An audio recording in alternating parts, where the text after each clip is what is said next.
Par ailleurs, le forum sur l'apprentissage et l'éducation des adultes organisé par le ministère de l'Éducation nationale par le biais de la Commission nationale gabonaise pour l'UNESCO vient de connaître son épilogue.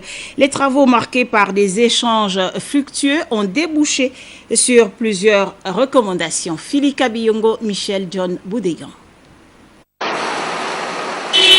Le premier forum national en matière d'apprentissage et d'éducation des adultes aura favorisé la compréhension du rôle que doit jouer l'adulte dans la mise en œuvre du plan stratégique Gabon émergent.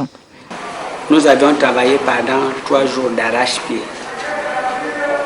pour atteindre ces objectifs et j'estime que ces objectifs sont atteints. À l'issue des travaux, il ressort des recommandations formulées à l'endroit des familles, de la société civile, puis du gouvernement. Lesquelles suggestions sont de nature à booster le secteur.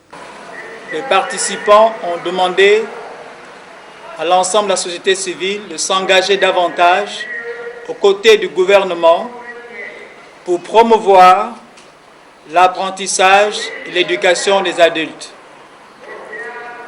Les participants au forum ont demandé à chaque famille de jouer pleinement son rôle en matière d'éducation de base. Les participants ont également demandé la mobilisation des ressources financières nécessaires pour la mise en exécution des actes du forum.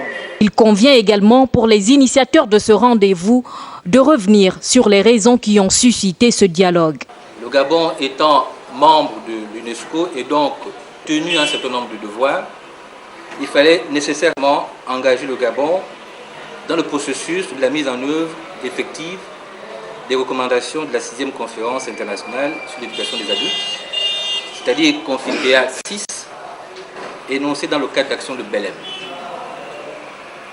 La deuxième raison pour laquelle le ministre a tenu à ce que ce forum se tienne, c'est que les recommandations de Confidea 6 cadrent parfaitement avec les exigences du plan stratégique Gabon émergent. L'organisation de ce forum qui s'achève tombe à point nommé dans la mesure où le Gabon ambitionne de se hisser au rang des pays émergents à l'horizon 2025. Un essor qui passe nécessairement par la formation des ressources humaines.